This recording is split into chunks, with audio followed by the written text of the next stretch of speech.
Le Japon réarme. Dernier avertissement, c'est cette formule que nous retiendrons pour analyser aujourd'hui la situation du Japon. Compte tenu de son passé historique, la portée de cette question est importante. Y a-t-il un réarmement? Est-il si effectif et si important? Quelle est la place du Japon au niveau géopolitique et au niveau régional compte tenu de ses voisins? La Chine, la Corée du Nord ou encore la Russie? Et enfin, quelle est la portée générale et l'enseignement qu'on peut tirer de cette situation? Pour répondre à ces questions, j'ai le plaisir de retrouver Fabrice Ravel aujourd'hui. Bonjour Fabrice. Bonjour Olivier, bonjour à toutes, bonjour à tous. Alors la chute de notre thématique est innovante, on va dire, et singulière dans les rendez-vous de la géopolitique. Quel est le sens de cette formulation? Dernier avertissement. Le 7 juin 1942, la bataille de Midway s'achève. Le Japon perd beaucoup plus que 4 porte-avions qui sont les navires essentiels d'une flotte. Le Japon perd beaucoup plus qu'une bataille. Le Japon perd beaucoup plus que l'initiative. Le Japon a déjà perdu la guerre. Et le Japon a déjà perdu la guerre seulement à peine 6 mois après l'avoir lancée, après cette attaque de Pearl Harbor le 7 décembre 1941. En cet été 1942, le peuple japonais n'en sait absolument rien. D'abord parce que le gouvernement japonais va évidemment tout faire pour cacher cette information particulièrement désagréable, mais parce que le peuple japonais reste bercé par cette suite ininterrompue de bonnes nouvelles qui ont été constituées par ces bulletins d'information successifs de janvier à juin 42, qui en fait encensent l'armée impériale japonaise qui va, c'est vrai, de victoire en victoire, de conquête en conquête, et que rien ne semble pouvoir arrêter. Alors, à ce moment-là, je crois qu'il est important que notre esprit et notre vision s'arrêtent, en particulier, sur un jeune garçon qui est en train de déambuler dans les jardins et qui, tous les matins, s'empresse d'aller voir un spectacle qui est magnifique. Ces avions de chasse, les fameux Zéro, qui décollent au soleil levant, l'emblème du Japon conquérant, parce que c'est pour lui une source d'inspiration. Et dès que tous les matins, il a fini que de pouvoir les admirer, il retourne bien sûr jouer, et en particulier avec un avion de la marine impériale japonaise que lui a sculpté son grand frère, qui lui-même est pilote. Ce garçon l'a décidé, il a tracé son avenir. Plus tard, lui aussi, il sera un formidable pilote des forces aéronavales impériales japonaises, ces samouraïs des temps modernes. Il habite Hiroshima. Et la seule chose qui reste de ce garçon, en témoignage d'éternité, c'est son ombre qui se dessine sur les vestiges d'un mur de cette ville, car en fait, lors de l'explosion de la bombe, l'intensité de la lumière a été tellement importante qu'on voit encore son corps pulvérisé dans l'instant, dont l'esquisse est dessinée sur les murs. Les ombres d'Hiroshima. Pendant plusieurs jours, Hiroshima ne répond plus. Hiroshima est coupé du monde. Et le pilote américain aurait dit « Mon Dieu, qu'avons-nous fait ?» Cette année, comme toutes les années qui ont suivi, le 6 août, une minute de silence nous invite à nous en souvenir pour l'éternité, saluée par le son d'une cloche qui montre à quel point on a là affaire à quelque chose de très particulier. Donc en fait, c'est dans cette perspective-là qu'on est obligé de réinsérer cette question, le Japon réarme, car on voit bien qu'effectivement, dans un tel contexte, cette question ne peut que revêtir un sens très particulier. On comprend bien et puis on voit bien que cet événement, qui est un événement, planétaire qui a frappé les consciences mondiales, a particulièrement frappé le Japon évidemment, a blessé le Japon et a introduit un rapport à l'armée, à la guerre qui, n'était plus le même que celui d'auparavant, celui de l'empire japonais et donc quand on parle de réarmement, pour parler du contexte actuel, ça induit qu'il y a eu un désarmement, qui l'a précédé à la suite de la Seconde Guerre mondiale. C'est totalement ça, et c'est une réflexion qui est très juste, parce que pour qu'on comprenne bien l'amplitude et la symbolique du rarement du Japon, il y a évidemment le fait qu'il était à mon sens, incompressible qu'on le remette dans la perspective telle qu'on a été amené à le faire. Mais en plus, c'est vrai que, et c'est d'autant plus patent qu'il y a eu une démilitarisation qui a été très importante. Et c'est peut-être le point sur lequel je vais le plus insister pour qu'on mesure bien à quel point il y a eu un mouvement de balancier vers une remilitarisation. La Constitution de 1889 a été abrogée et il y a eu la mise en place d'une loi fondamentale, donc c'est l'équivalent d'une Constitution, dont l'article 9 est particulièrement important parce que le Japon renonce à la guerre et a tout droit d'exercer pour un État l'activité militaire. Je m'arrête un instant, je serai amené peut-être à donner quelques indications supplémentaires. C'est la seule fois dans l'histoire de l'humanité qu'un pays renonce spontanément à la guerre. Donc là, on voit bien à une décision qui, me semble-t-il, est proportionnelle à l'amplitude du choc tel qu'on s'est efforcé de le resituer ou de le ressentir. Et donc, on a bien le Japon qui, formellement, dans un article de sa constitution, non seulement renonce à la guerre, mais plus loin, renonce même à l'idée de constituer toute force terrestre, toute force navale ou toute force aérienne. Et en fait, ce qu'on peut constater, c'est que en 1954, ne sont autorisées par le Japon que des forces d'autodéfense. Donc on voit bien déjà que c'est pas des unités militaires, c'est des forces, et qu'elles ne sont pas militaires, elles sont dans l'autodéfense. Permettez-moi d'ajouter peut-être un point sur cet aspect pour renforcer sa compréhension et sa singularité. On voit bien que c'est les Américains, parce qu'on est déjà dans le contexte de la guerre froide, qui nécessite de réarmer face au bloc soviétique, qui pousse malgré tout le Japon à avoir un minimum de forces combattantes pour les soulager, alors qu'eux, ils sortent de la guerre de Corée. Donc là, on est en plein dans cette Asie-Pacifique. Et puis, il y a un dernier point qui, à mon sens, est indispensable à mettre en avant, c'est que cette démilitarisation va être accompagnée sur plusieurs générations par le fait, effectivement, qu'il y a toute une partie de la population japonaise qui bascule dans un pacifisme réel et qui va d'autant plus être juste ou exister, qui va pouvoir se pérenniser dans le temps. Donc, on voit bien à l'énoncé d'un certain nombre de choses que je viens de dire, que là, il y a une démilitarisation qui a été particulièrement prononcée au Japon. Je crois même pouvoir dire qu'on n'a jamais vu un pays qui se délestait autant de la fonction militaire dans l'histoire de l'humanité. Mais aujourd'hui, on ne serait plus tout à fait dans cette situation. Aujourd'hui, on n'est clairement plus dans cette situation. Et là, il y a deux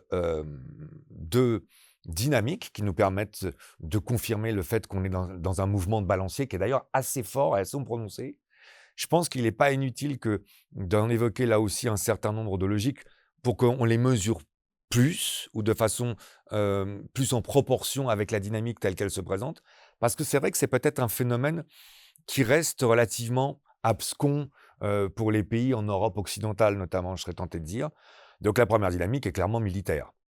Alors dans cette dynamique militaire, d'abord on fera remarquer qu'il y a une augmentation considérable des forces japonaises telles qu'elles étaient créées au départ et telles qu'elles sont en train d'évoluer. Paradoxalement, c'est pas tant dans les effectifs qu'on pourrait constater une telle évolution, parce que là, j'imagine que certains observateurs d'aller vérifier dans les documents les plus officiels quels sont l'état des forces japonaises actuelles. Je pense notamment au Military Balance de 2024. Je fais allusion en particulier à celui-là, puisque c'est celui qu'on va utiliser d'ici quelques instants, que celui de 2025, en l'occurrence, ne rajoute pas grand-chose, et que c'est celui qui est parmi les plus récents et qui nous permettent de mettre cette dynamique en perspective. Et on verra que les forces japonaises restent à peu près à hauteur de 250 000 hommes. Et évidemment, il y a un élément qu'on pourrait rajouter et qui pourrait nous laisser dans cette première impression de nuance par rapport à nos propos, c'est que finalement, 250 000 hommes par rapport à une population de 123 millions d'habitants, c'est un rapport qui reste encore très faible. Oui, mais voilà, il y a une dynamique qu'il faut prendre en considération d'abord et avant tout, me semble-t-il, c'est l'effort considérable que le Japon est en train de consentir d'un point de vue financier. Et là, je pèse mes mots, effort considérable et consentir. Pourquoi ? Parce que justement, en 2023, Si on reprend les chiffres, on était sur des dépenses à peu près à hauteur de 49 milliards de dollars pour le budget donc des forces d'autodéfense au Japon, ce qui situait à peu près le Japon, pour que nos auditeurs puissent le mettre en perspective, aux alentours de la 9e puissance qui dépensait le plus. Je précise d'emblée que je mets de côté l'Ukraine et la Russie qui sont engagés dans une guerre depuis le 24 février 2022, parce que là, on comprend bien que les calculs sont très compliqués, de par le fait que ces deux pays sont en guerre et qu'on n'a pas forcément des informations d'abord aussi faciles puisqu'ils sont en combat, et qu'en plus, il faut être totalement sûr de savoir qu'est-ce qu'on incorpore dans ces calculs ou qu'est-ce qu'on sort dans ces calculs. Donc là, je mets ces deux pays de côté volontairement. Mais une fois cette précaution prise, on serait donc en 2023 pour le Japon autour du 9e budget. Et ça représenterait à peu près 1%. On sait bien que c'est un ratio qu'on fait, ou un rapport qu'on fait spontanément, 1% du produit intérieur brut de cette année 2023, ce qui est relativement, on va dire, peu, quand on sait que la fameuse césure, c'est les 2%. Par contre, ce qui n'est pas inintéressant à voir, c'est que justement, il y a une décision qui a été prise là, en 2025, et il a été décidé que d'ici 2027, donc avec pratiquement 2 ans d'avance sur des programmations dont évidemment elles se projettent sur du très long terme, le Japon devrait passer à 2% d'investissement du PIB, ce qui veut dire que là, on est sur une augmentation considérable du budget, telle que si elle était amenée à se confirmer, on arrivait dans une situation où le Japon serait avec le 3e budget militaire en termes de dépenses, parce que là, évidemment, il faut faire la part des choses entre le pourcentage du PIB et puis ce à quoi ça amène en valeur absolue, de par la richesse du pays qui est concerné. Et là, on voit bien que donc, en fait, de par la puissance financière du Japon, on est sur un investissement considérable. Et la place de 3e est assez étonnante quand on rappelle ce qu'on a dit précédemment avec la situation particulière du Japon. Alors, outre cet accroissement financier qui est très important, il y a un élément supplémentaire qui vient corroborer la dynamique qu'on est déjà en train de percevoir, c'est quels sont les objets de ces investissements. Parce que là, on va pouvoir remarquer que qu'est-ce que fait le Japon de cet argent ou de cette manne financière supplémentaire? Il achète des drones, il achète des radars, il a le projet d'acheter beaucoup plus de chasseurs ou de chasseurs d'interception. Il est en train d'acheter des Tomahawks américains, ça c'est un point important sur lequel on va revenir, et de rénover totalement ses frégates.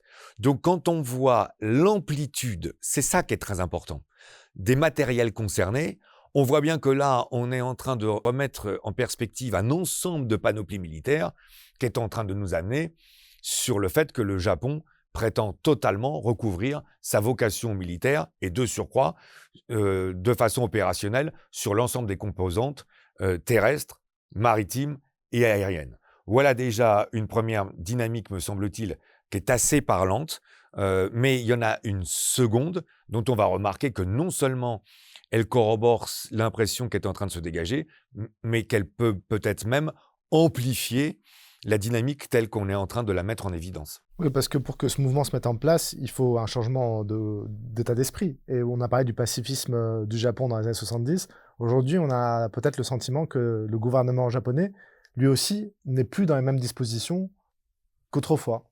Alors ça, c'est très clair et c'est très prononcé. Et si vous me permettez, pour qu'on comprenne bien l'importance de la dynamique telle qu'on va l'appréhender ensemble, il me paraît très opportun que de retraduire cette citation de Clausewitz qui est si souvent rabâchée mais mal comprise parce que mal traduite. La guerre n'est pas un phénomène indépendant, mais la continuité de la politique par d'autres moyens.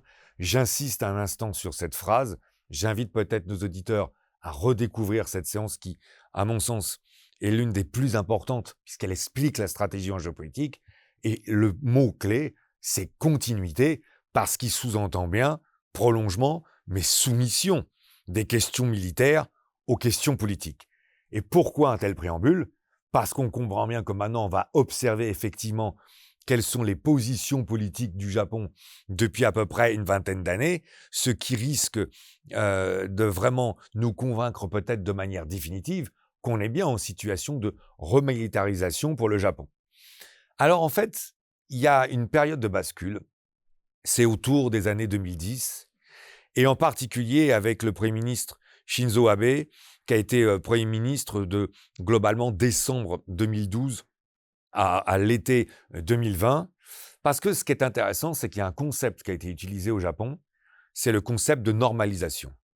Et je m'arrête un instant peut-être dans une dimension un peu plus étymologique, parce que je trouve, voire psychanalytique, parce que je trouve que l'aveu est formidable. Parce que qui dit normalisation, par définition, dit qu'on revient à la normale. Donc ça laisse à penser que la situation précédente ne l'était pas tant que ça, que c'était une exception dont finalement l'issue ne pouvait être qu'une fin dans un temps plus ou moins long, que d'ailleurs il y a peut-être un sous-entendu que ça nous était imposé d'ailleurs, mais que maintenant on a une capacité, puisqu'on est redevenu un État normal, à réassumer ces forces militaires. Donc je pense que ce terme de normalisation est très important, de même que quand il y a une loi pour la paix et la sécurité qui sort en 2015, on peut dire tiens, ils éprouvent donc le besoin de ressortir une nouvelle loi, ce qui est aussi pas inintéressant. Et alors, ce qui est aussi dans la continuité très significatif, c'est que l'article 9 de la loi fondamentale n'est pas modifié. Mais il est dit qu'il s'agit de pouvoir l'interpréter de la façon la plus souple et la plus large possible. Donc là, on sent bien qu'on va rentrer dans une sorte, on va dire, de souplesse ou de gymnastique linguistique ou d'ordre de syntaxe qui va nous amener à priori, reconfigurer les perceptions. Et de fait, qu'est-ce qu'il est dit? C'est que le Japon est totalement légitime dans le droit d'exercer sa défense ou son autodéfense. Donc là, on a parfaitement compris qu'il y avait un vrai basculement, d'autant plus qu'il y a un prolongement, c'est que non seulement pour le Japon, il est légitime d'assurer son autodéfense, mais que ça peut même amener le Japon à projeter des forces à l'extérieur si cette projection permet de mieux assurer cette autodéfense. Donc là, quand on dit que c'est un sens très très large qui est donné, ça c'est le moins qu'on puisse dire.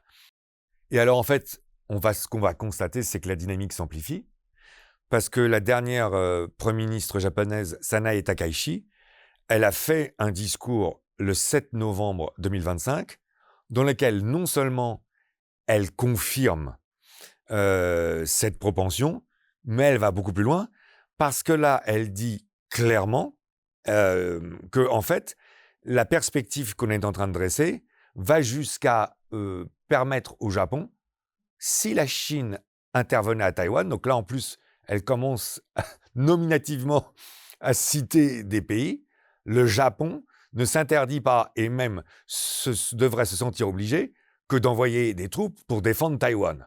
Donc à l'énoncé de ce que je suis en train de dire, on voit bien là qu'au niveau politique, il y a un basculement complet qui est en train de se faire et qui vient corroborer la première dynamique telle qu'on l'avait décrite, me semble-t-il, à savoir qu'il y avait un revirement militaire, que ce revirement militaire est confirmé et amplifié par un revirement politique et qu'on a là face à un Japon qui est de facto totalement en train de remilitariser. Maintenant, les choses me paraissent très très claires en fait. Oui, puis il faut comprendre ça dans un contexte géopolitique et régional qui est celui que vous commenciez à décrire, puisque vous avez parlé de la Chine. Il y a la Chine, il y a la Russie, il y a la Corée du Nord. Ça expliquerait peut-être cette dynamique japonaise. Alors là, il est clair que pour peut-être comprendre la situation telle qu'elle est en train de se mettre en place, me semble-t-il de façon indiscutable et telle qu'on a pu être amené à la démontrer, c'est vrai qu'il est opportun, un exercice qui est assez classique en géopolitique, que de remettre le Japon dans son environnement proche et dans sa géographie immédiate.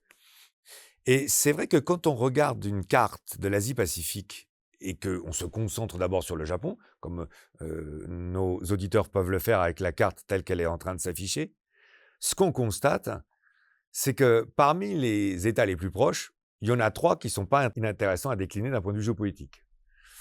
D'abord parce que il y a la Chine, que vous venez de nommer, mais il y a la Russie et il y a la Corée du Nord. Et je serais tenté de faire remarquer que ce qui est assez intéressant par rapport aux 3 pays qu'on vient de citer, c'est qu'on voit bien que la Chine, et c'est de plus en plus perceptible et de plus en plus tendu, n'a de cesse que de mettre en avant les réclamations qu'elle a notamment sur Taïwan. Donc ça, c'est une première dimension anxiogène. Quant à la Russie, il suffira de rappeler qu'elle est en guerre avec l'Ukraine depuis le 24 février 2022 pour qu'on comprenne que la situation est compliquée avec un voisin tel que celui-là. Et enfin, on a la Corée du Nord, dont il est peut-être pas inintéressant de rappeler que, en fait, elle est en guerre avec la Corée du Sud au moment de notre enregistrement depuis 72 ans. Parce que ça, c'est quelque chose sur lequel beaucoup d'observateurs se laissent abuser.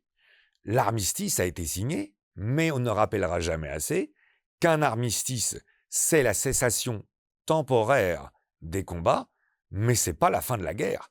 Donc on se retrouve là en plus avec un pays dont on voit bien que lui aussi peut mettre le Japon dans une dynamique ou dans une perspective ou dans une perception anxiogène. Mais alors il y a peut-être un deuxième point qui n'est pas inintéressant à mettre en avant dans la perspective qu'on est en train de dresser.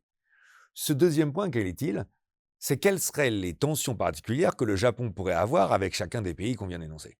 Parce que là, on va peut-être mieux comprendre qu'en plus, ces tensions peuvent permettre d'expliquer qu'il y a une vraie appréhension de la part du Japon. Commençons peut-être par la Corée du Nord. Ce qu'on remarque, c'est que la Corée du Nord possède l'arme nucléaire, que la Corée du Nord est amenée à faire beaucoup de tests ou d'essais, et que quand la Corée du Nord est amenée à faire des tests ou des essais, le Japon a eu la désagréable perception de voir un certain nombre des missiles, certes dans le courant, on va dire, d'exercice, mais enfin quand même, de missiles qui survolaient son espace aérien et son territoire. Donc là déjà, en termes de perspective, c'est pas totalement rassurant ni réjouissant, faut dire ça, de par évidemment les distances et les logiques balistiques. Le deuxième point qu'on peut évoquer, quant à la Russie, c'est que d'abord le Japon s'est empressé de condamner l'intervention russe en Ukraine, ce qui évidemment n'a pas plu à Moscou et à la Russie et qui a renforcé une méfiance, pour ne pas dire animosité, parce qu'il ne faut quand même pas oublier que le Japon continue de réclamer les territoires nord des Kourils et que c'est un sujet de dissension avec l'Union soviétique d'abord et la Russie ensuite, depuis 1945. Quant au rapport avec la Chine, alors là, c'est encore plus intéressant parce que y a un certain nombre d'îles, je pense aux îles Senkaku en particulier, qui sont sous l'administration du Japon, qui sont totalement contestées par la Chine. Et je rappelle qu'il y a un ouvrage de Jean-Pierre Cabestan qu'on avait été amené à citer à une ou deux reprises, Demain la Chine, guerre ou paix, et que ce qui est intéressant dans l'intitulé de son 5e chapitre à la page 201, quel est l'intitulé? Il consacre un chapitre entier justement sur les tensions entre le Japon et la Chine, et l'intitulé c'est « Les risques de guerre autour des îles Senkaku ». Alors donc là, on voit bien qu'on est de plein pied dans quelque chose qui s'accroît de plus en plus dans des perspectives malheureusement bellicistes. Alors on rajoutera peut-être un élément qui n'est pas inintéressant pour montrer à quel point la dissension est profonde, c'est que les Chinois d'ailleurs réfutent le nom de ces îles, qui donnent un autre nom.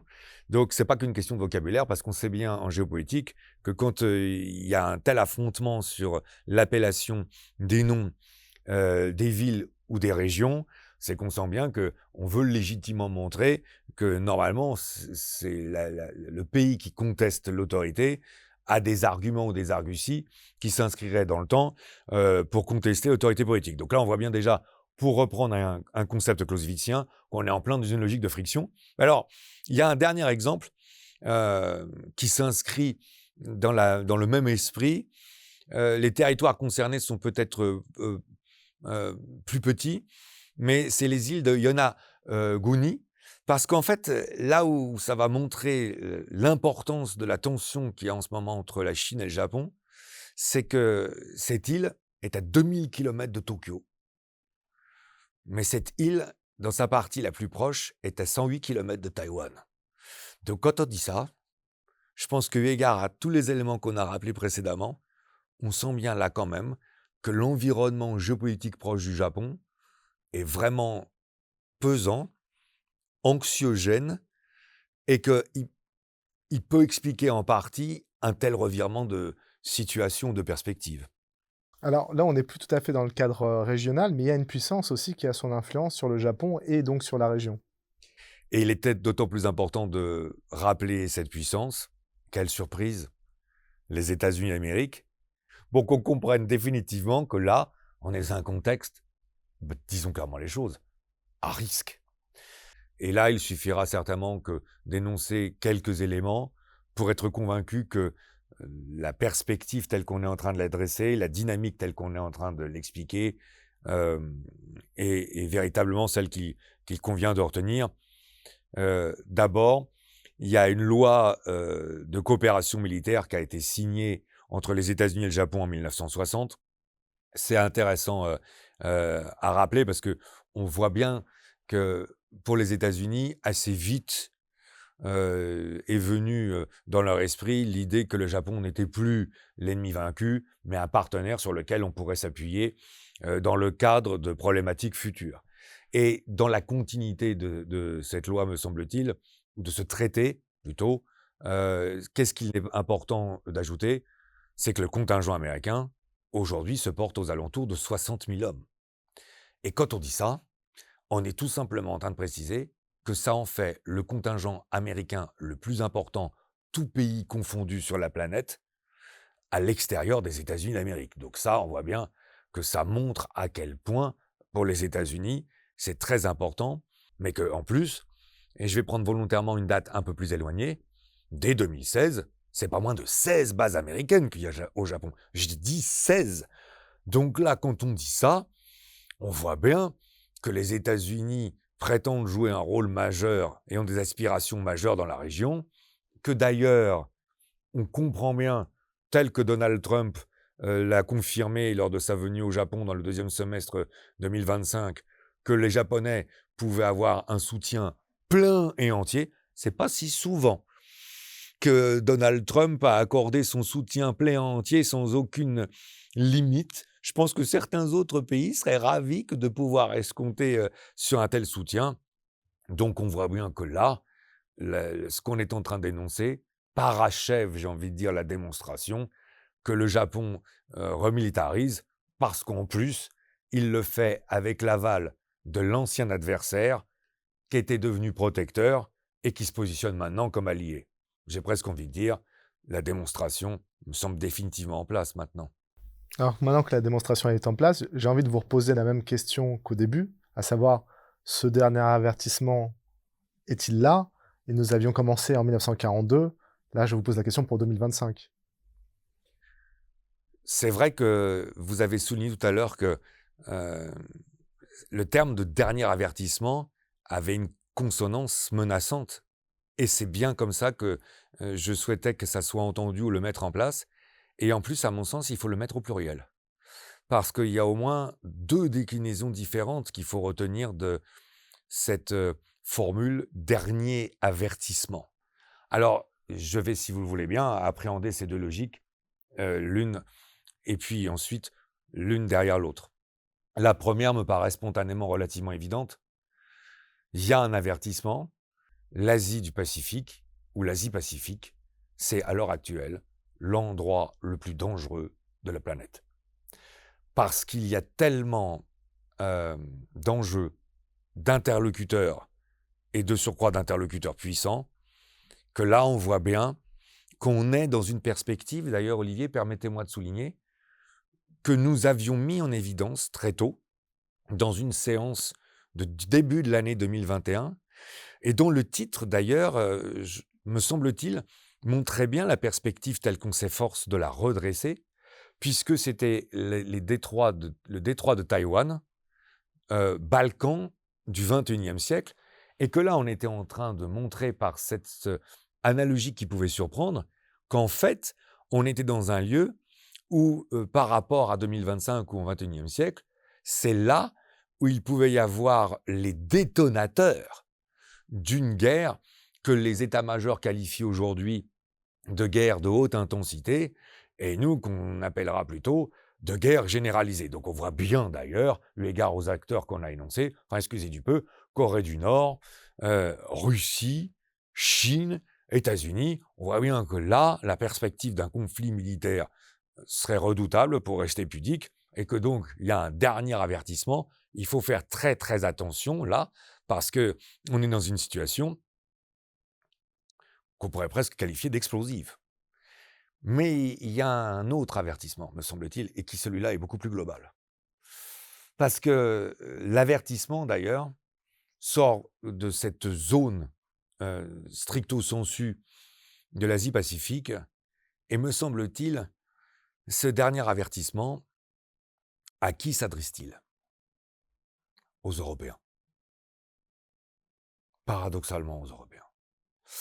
Parce que quand on reprend la perspective telle qu'on est en train de la dresser, à savoir qu'un pays qui seul a fait la démarche de bannir la guerre, d'exclure la guerre, est contraint par le retour de la géopolitique depuis la fin de la guerre froide, sujet aussi sur lequel on a moult fois travaillé dans le cadre des rendez-vous de la géopolitique. Quand on a un pays comme le Japon, dont on peut considérer martyr de la Deuxième Guerre mondiale par rapport à l'événement qu'on a évoqué, et qui se sent presque contraint, obligé de remilitariser, c'est quand même bien le signe qu'il va être très important pour les Européens, à mon sens, qu'ils acceptent de changer leur vision du monde, de changer la compréhension du rôle qu'ils ont à y jouer et des perspectives telles qu'ils doivent les dresser. Et ça nous ramène à ce qu'on a évoqué avec Clausewitz et à une séance qu'on avait été amené à faire quand vous aviez eu l'amabilité, Olivier, de m'inviter dans cette séance des humanités, dont je rappelle que l'intitulé c'était « Penser la guerre », mais dont on avait bien dit que penser la guerre, c'était peut-être la meilleure façon, justement, que de pouvoir l'éviter. Ce qui, en guise de conclusion dans cette séance, m'amène peut-être à repenser à cette formule célèbre de Raymond Aron, telle qu'il avait tendance à l'attribuer de façon pas totalement aimable à certains de ses contemporains.